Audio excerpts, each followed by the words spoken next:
Monsieur le ministre d'État, vous avez la parole. Merci, honorable président, pour la parole que vous me donnez de nouveau. Je voudrais tout d'abord rassurer l'honorable Bokoumaka. J'ai préféré commencer par vous pour dire que je n'ai même pas eu la tentation de vous écorcher, puisque vous le dites.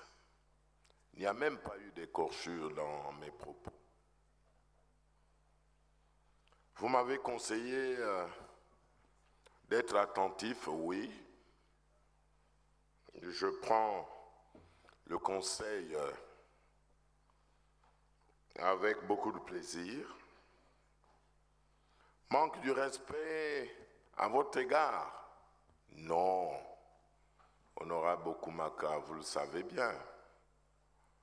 Je suis tous les jours avec tous les parlementaires du Congo, députés comme sénateurs, y compris vous-même. Donc, vous ne pouvez pas, outre mesure, vous énerver pour cela.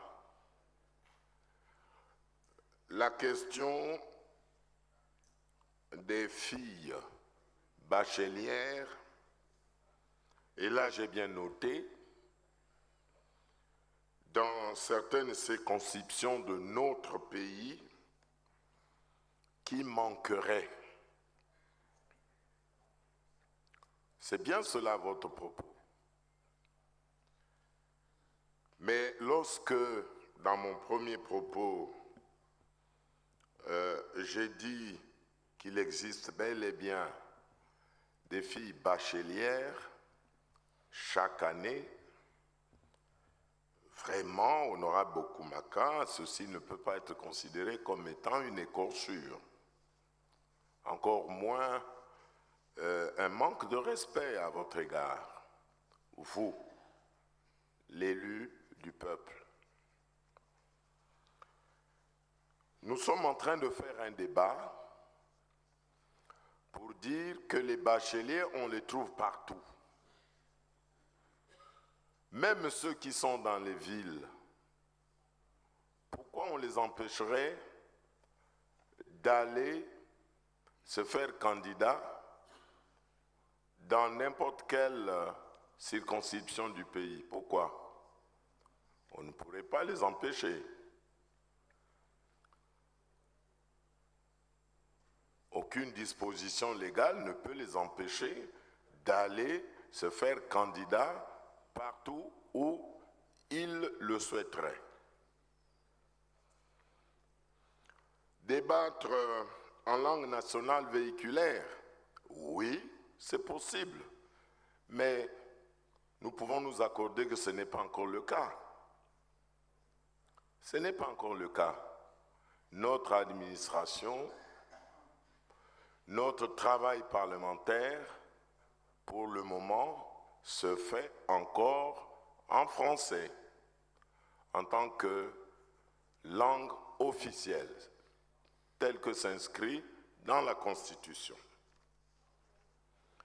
Le fétichisme du baccalauréat, non, ce n'est pas un fétiche, honorable.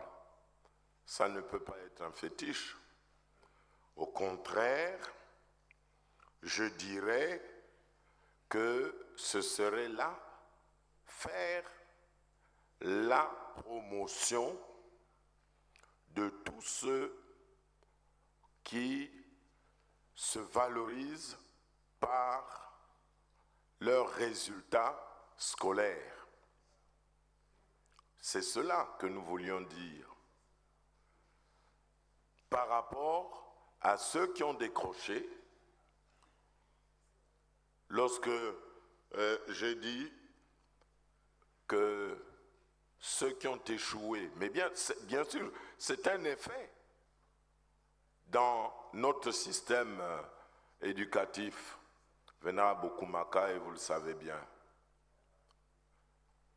C'est à la fois un effet et un fait, l'échec scolaire. C'est bien un fait qui existe. Et sur ce point, je suis d'accord avec l'honorable Moka qui a dit que nous ne devons pas occulter le débat sur ce point. Est-ce qu'on peut dire que dans notre système scolaire aujourd'hui, il n'y a pas d'échec? Si, il y a bien sûr des échecs. Et ceux de tout temps. Donc, vraiment, Vénérable Kumaka, soyez rassurés, je ne suis pas bien placé pour vous manquer du respect. Ce n'est pas vrai. Alors, j'en viens à l'honorable Mounari. J'ai préféré commencer par vous deux. Là aussi, honorable Mounari, vous dites qu'on vous a envoyé vous balader, mais nous n'en avons pas le droit. Vous avez posé un problème, nous avons répondu en disant que tout ce que vous avez dit était bien considéré par le gouvernement, sauf qu'il y a un processus de résolution de toutes les questions que vous avez évoquées. Mais dire cela ne signifie pas vous envoyer vous balader, honorable Claudine Mounari. Et vous savez bien que je ne peux pas, en ce qui vous concerne, m'exprimer ainsi, vous le savez très bien. Donc, c'est un processus de réalisation de tous les engagements qui ont été pris par le gouvernement à l'occasion, comme l'a dit le président du groupe parlementaire de la majorité ici à l'Assemblée, l'honorable Axel Ndinga Makanda. Tout ceci avait été acté au cours des différentes rencontres des partis politiques. La concertation et de Ouando et des autres concertations. C'est vous les politiques qui l'avez dit. Mais là aussi, il y a une programmation dans la réalisation de tous les engagements du gouvernement, liés, honorable président de l'Assemblée nationale, à plusieurs contingences. Liés à plusieurs contingences. Et nous le savons bien. Donc, loin de moi, vraiment, ni l'intention, ni la volonté de manquer du respect aux honorables députés que vous êtes, puisque nous sommes toujours ensemble. Et moi qui vous parle en ma qualité de ministre chargé des relations avec le Parlement, je sais bien qu'un membre du gouvernement ne peut pas manquer du respect à un parlementaire. Ce n'est pas possible. Nous le savons bien. Ceci étant, honorable président, je reviens à l'honorable Lissouba. Et là, l'honorable Lissouba, concernant la question du vote anticipé des agents de la force publique, m'a donné la voie de sortie. Il dit lui-même que c'est une opportunité de fraude.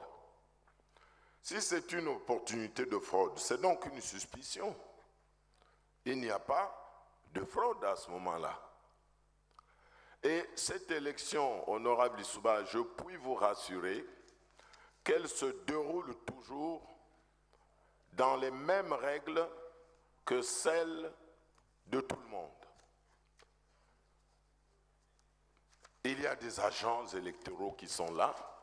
Vous avez parlé des listes qui ne sont pas publiées, mais les listes sont toujours publiées, puisque ces militaires sont enrôlés. Les listes électorales des agents de la force publique sont connues. C'est affiché devant chaque bureau de vote. Ensuite, vous dites comment savoir que tel militaire appartient à telle circonscription. Mais chaque militaire vote là où il est affecté, à son lieu de travail. On ne peut pas prendre les militaires d'Infondo pour les amener à Brazzaville et voter. Ils votent là où ils sont affectés, honorable Lissouba. Ceux de Dolisie votent à Dolisie. On crée, et vous le savez mieux que moi, on crée un bureau de vote pour eux, un ou deux. Mais pour le moment, c'est un bureau de vote. Et tous les militaires de Dolisie votent à Dolisie. Je vous prendrai le cas de Makavana où il y a des militaires. Ceux-là votent sur place à Makavana. Maintenant, ce qui arrive, c'est quoi? C'est que, honorable président, dans des circonscriptions où il y a moins de 10 militaires, alors à ce moment-là, je crois qu'il n'y a pas lieu d'ouvrir un bureau de vote, jusqu'à preuve du contraire. Mais s'ils sont plus de 10, eh bien, il y a un bureau de vote, et ils votent là où ils travaillent.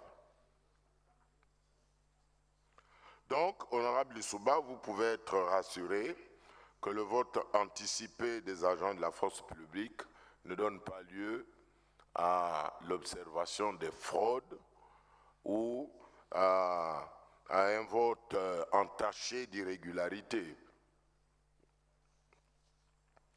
Alors, l'honorable Koulumbu, nous avons pris en compte ce que vous avez proposé, la cohérence des chiffres, le poids démographique, notamment du pôle. À Mindouli, c'est le plus grand district du pôle. Bon, vous nous avez conseillé de bien regarder. Effectivement, nous allons le faire. Nous allons le faire. Manque de réalisme? Non. Il y a bien du réalisme. Le travail réel se fait. L'honorable Moka, lorsqu'il rentre de ses études, il a été formé par une infirmière. C'est bien comme exemple, honorable. Nous vous en félicitons. Mais là, il s'agit du domaine de la santé. Or, ce domaine n'est pas celui de la politique. Et si une infirmière vous a formé, vous a certainement accueilli, certainement que ça devait être un agent technique de santé. Et généralement, les agents techniques de santé ont un diplôme équivalent au baccalauréat. Et c'est pour cela que nous avons dit baccalauréat au moins ou un diplôme équivalent.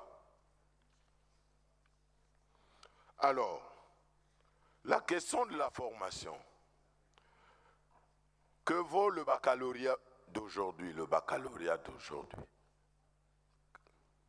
Que vaut ce baccalauréat? Mais pourquoi allons-nous vraiment discréditer le baccalauréat d'aujourd'hui? C'est sur quelle base?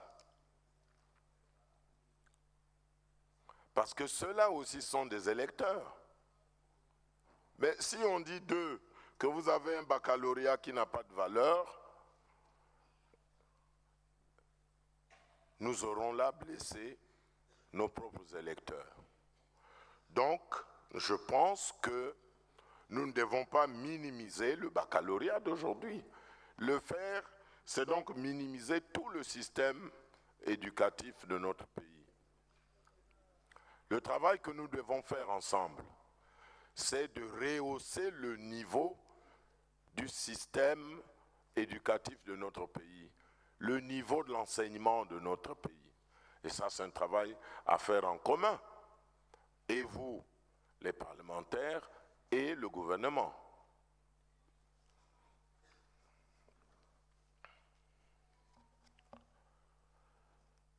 L'honorable Ibovi, je vous remercie pour votre insistance, mais nous pensons que le baccalauréat est un motif d'encouragement, d'assainissement de la vie politique. C'est aussi un motif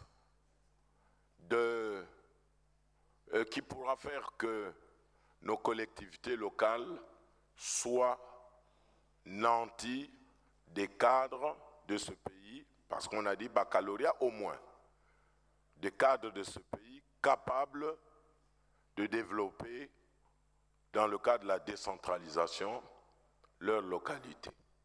C'est un travail de longue haleine. Il nous faut avoir nécessairement des femmes et des hommes, donc des Congolais, qui sont vraiment, honorable président, formés, qui sont formés. Nous avons insisté sur la question de la formation, tel que l'a dit l'honorable Bokumaka, qui a insisté sur la question. L'honorable Moka également a insisté sur la question. Donc, la question de la formation est au centre. Et si elle est au centre, alors valorisons les diplômes des uns et des autres.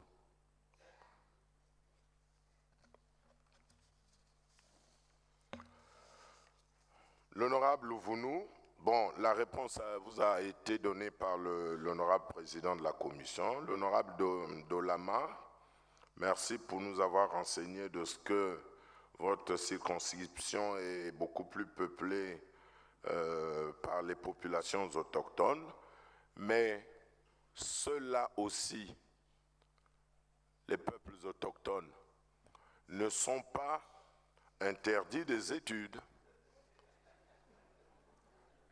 Nous devons tous les encourager à aller à l'école, obtenir le baccalauréat. Et d'ailleurs, il y a déjà des licenciés parmi eux. Et même ceux qui détiennent des doctorats parmi eux. Donc à ce moment-là, il n'y a pas de discrimination.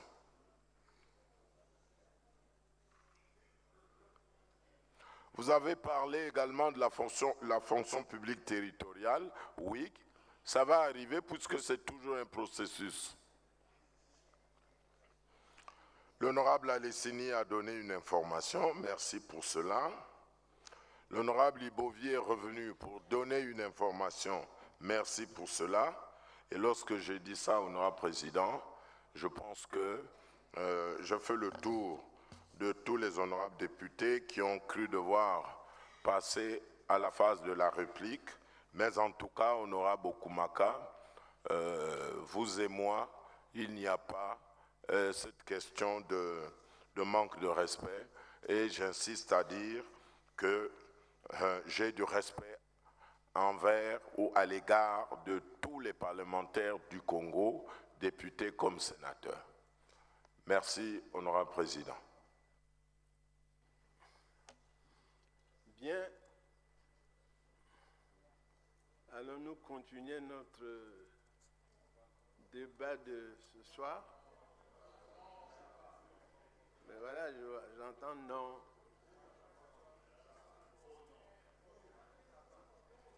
Bien. Baccalauréat ou pas baccalauréat? Oh. Si on s'attache à ça, sans transiger, on risque de ne pas aider ceux qui ne l'ont pas aujourd'hui et qui occupent des postes dans nos conseils.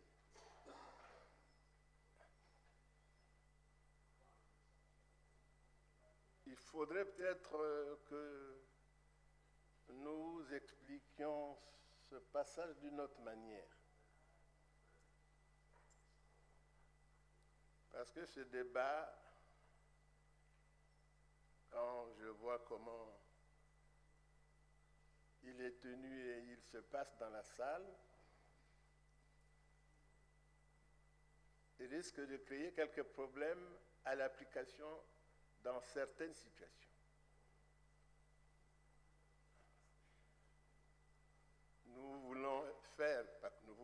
Nous faisons la promotion d'une population appelée autochtone. Aujourd'hui, ils sont peu nombreux dans les localités qui ont le bac. Mais je comprends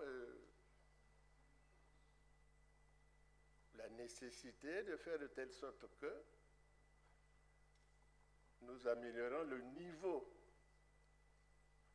des conseils locaux, parce que si nous voulons aller à la décentralisation, on ne va pas se contenter d'avoir des conseils locaux qui soient de bas niveau. Bon, est-ce qu'il faut exiger le baccalauréat aujourd'hui?